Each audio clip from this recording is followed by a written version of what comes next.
love helping entrepreneurs write, publish, and profit from their books. I'm really excited to let you know about a program that my partner, Janine Brisbois, and I are offering. It's called Here's Your Wings, Write Your Book.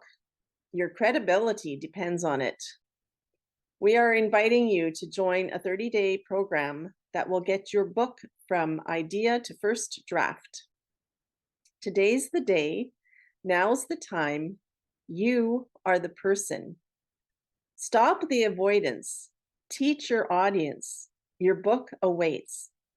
For more information about this special program, send me an email at ruthlsnyder@me.com. Welcome. This is Ruth L. Snyder, and you are listening to Choices from Struggle to Strength. Today, I'm very pleased to have Diana Derringer with me. Welcome, Diana. Thank you. I'm so happy to be here. Tell us where you're joining in from. From Campbellsville, Kentucky. A warm welcome to you. Thank you. So, Diana, tell us a little bit about what you are passionate about and why. One of my greatest passions is to share the message about the hope and joy possible when people turn to Jesus in faith. And two of my favorite ways of doing that have been international ministry and writing. For several years, I would go on mission trips and loved that. When that became impossible, or about the same time that became impossible, my husband and I became a friendship family to international university students. Okay. And loved that. Eventually, we had to cut back on that outreach as well. And so about that time, I started writing more. And soon that included writing Christian radio dramas that are broadcast in numerous languages all around the world. And so it's like when God closes one door, another one opens. And that's been exciting to see how it works. That's amazing. Thanks for sharing that with us. So do you write dramas, like stories that are broadcast on radio? Yes, they're Bible based. Okay. But it's sort of like whenever you read some of the books, based on the Bible, where you sort of imagine what it's like to be in that person's shoes, right? Okay. So it's been fun. On some things we have a lot of information, and on others it's very limited. So it depends on the particular story, on how I approach it. Right. I'm sure we could have a whole conversation about that. Oh, I would be glad, yes. So share a little bit about your story, about some of the difficult things that God has taken you through and what you've learned through those times. Right. In 2004, my husband was diagnosed with a malignant brain tumor, and his prognosis was 3 to 5 years. In addition to the initial radiation, he also was on chemotherapy pills 5 nights every month for 3.5 years. Because of his extreme fatigue, memory loss issues, and other health concerns, it became impossible for him to continue as a store manager, and impossible for me to continue my international mission trips. However, after about 3 years, he went into remission and has remained so since that time. Oh, wow. Yes. Then in 2009, we're not sure exactly which happened first, but he suffered a stroke, heart attack, and fall with a severe brain injury. And so the medical staff thought, when they took him off the respirator the next day, that he would die. However, he breathed on his own. He tracked motion and sound. He squeezed our hands in response to prompts. And Wow. days later, he's sitting up talking with us. Then in 2020, he began a rapid recline, and we could not find any reason for that. That climaxed on the day that I noticed he was having some fairly severe stroke-like symptoms. After some testing in while he was in ICU, they determined that he was having seizures that did not manifest like his typical seizures that, as a result of the brain tumor. And those, in combination with a recent urinary tract infection, caused his old stroke symptoms to resurface with a vengeance. So he did not have a stroke, but he was having old stroke symptoms. And once they began higher dose anti-seizure medication, then he started improving. However, with each major health crisis, his needs have increased, and so have my caregiver responsibilities. So during those difficult times, what kind of choices did you have to make? I mean, obviously you chose not to go on your mission trips. You chose to become a caregiver. What other choices did you make, maybe in your ministry, in your writing, even your personal self-care? What would you like to share with us there? From the beginning, we recognized a need to choose. First, our first choice was, would we let our circumstances defeat us? Or would we choose to make the most of our situation? And for the first few days after his initial diagnosis, my husband interacted very little with other people. And when he emerged, he said, God and I had a little talk and everything's going to be okay. Did he mean that he knew he was going to be healed? No. Did he mean he knew that his treatment would be easy? No. Did he mean he knew what to expect? No. He meant whatever happened would be okay. That God would carry us through the storms that we were facing. So we had to choose, did we want a life of defeat and gloom or one of victory and joy? And would we worry over every detail of life, or would we hand those over to our loving Lord? Would we claim the promise that God gives us, or would we agonize over every bump in the road? And so we chose joy. So that meant adjustments in our lifestyle. It meant adjustments in the time that we had to enjoy the things that we used to enjoy, and we had to give up some of those.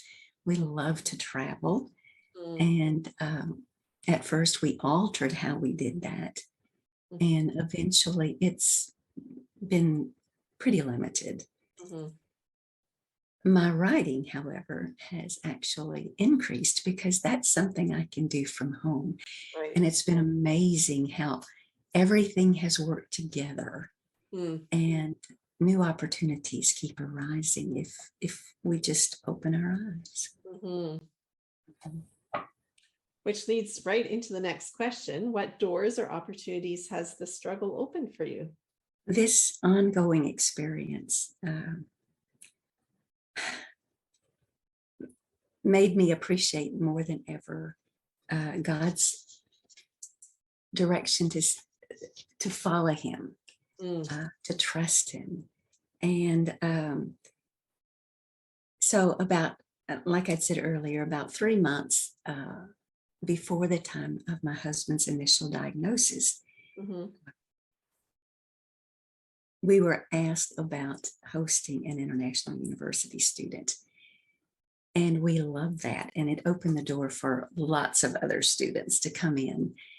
And we still maintain contact with several of those, even though we've had to scale back on what we can do in our home now. But we do have a few who return for visits. Okay. One of those students walked with me most days. And on one of our walks, she said, "Will you give me a new slang expression and what it means every day?" So I did. And that led to my beginning a blog, Uh-huh. Words, Wit, and Wisdom, Life Lessons from English Expressions. And I give an idiom or other expression that we use, explain what it means and a life lesson, and then close with a devotional thought. And even though I began that for my English as a second language friends, the majority of my subscribers are now people who speak English as their first language. Right. They simply enjoy the wordplay. Also, when I started cutting back on those visits, and one thing I want to clarify too, I always get my husband's approval before I write anything about him. But I began writing more and more about our experiences with his health issues. And that has opened so many doors, and people have responded to that. In fact, it's so interesting. This morning, I received a message from a man who read one of the initial articles that I wrote for Upper Room, Choose Joy. And he said, "I cut that out and put it in my Bible, and it helped me so much during the time of my mother's death." And he said, "And I still refer back to it." Wow. And so, and he messaged me about that this morning when I wrote that in the early part of the, a little bit after 2004.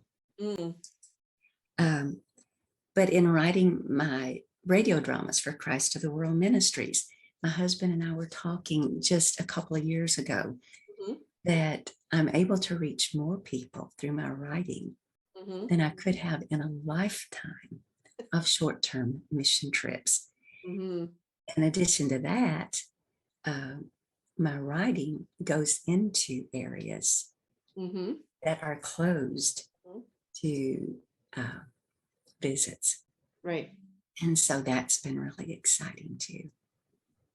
That's wonderful. Yes, we can't control what happens to us, but we can definitely choose our response. And I love the way that you put it. You chose joy. Yes. Yes. So you've been through a lot, and there are maybe people listening who are going through similar circumstances. What advice would you offer to them? Okay.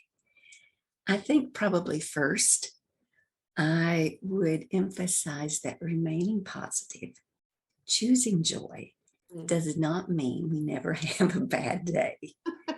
Right? We have bad days. And it does not mean that we never question God. Listen to Job. He said, "I cry out to you, but you do not answer me." Where are you, God? Yes, yes. But in his most miserable moments, Job took his concerns directly to God. And so we hear him better if we don't try to mask our feelings. We can't rely on our emotions.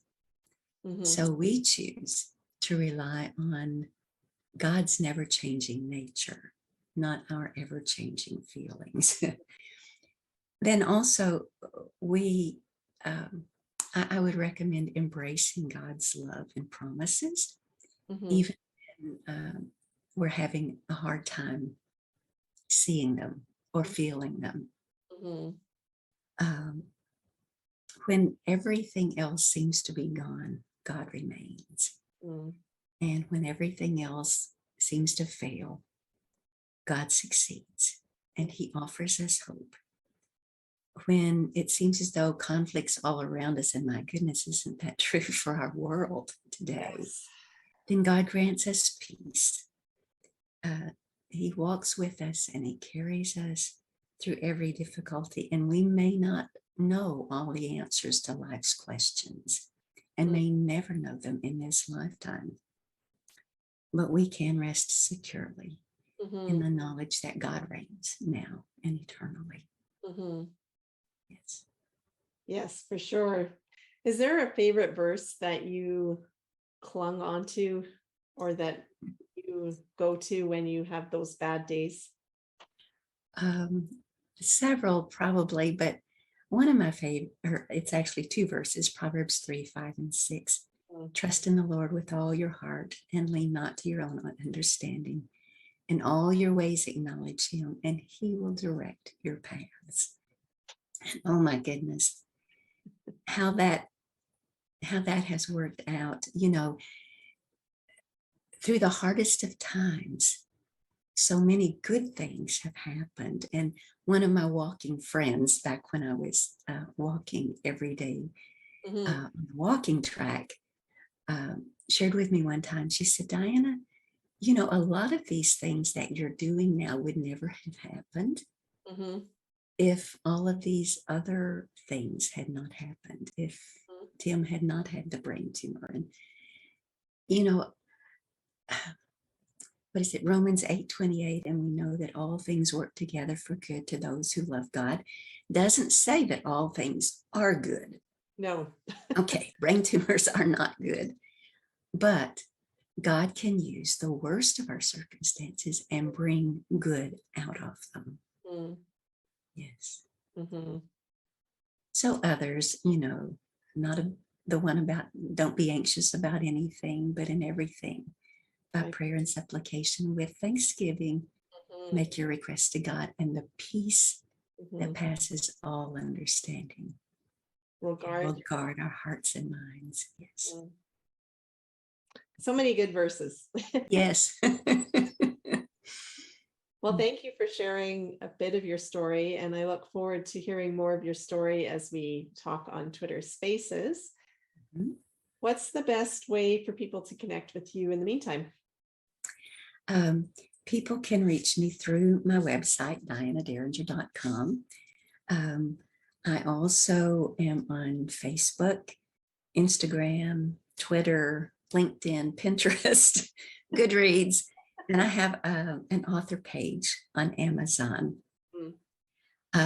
One thing I would like to share is that if anybody subscribes to my blog, they will receive a free copy of Words of Hope for Days That Hurt. And that's a collection that I created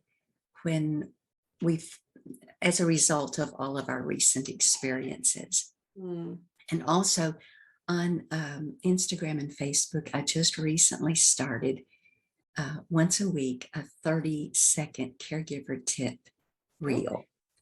And that's, in fact, I think this is just the 5th week of that. Okay. So exciting, and hoping that will help others who are going through similar circumstances. And then one last sort of exciting thing that may be coming down the pike. Tracy Crump and Craig Von Busick and I are tossing around the idea of a devotional book for caregivers. So we're praying about it, looking into it. So stay tuned. That sounds wonderful. Thank you. Yes. That free resource sounds like a wonderful thing for anyone to have. Even if we're not going through hard times now, we will eventually. So Yes. Thank you for being with me today and for sharing from your heart. And I look forward to continuing the conversation when we talk on Twitter Spaces. So do I. Thank you. You're welcome.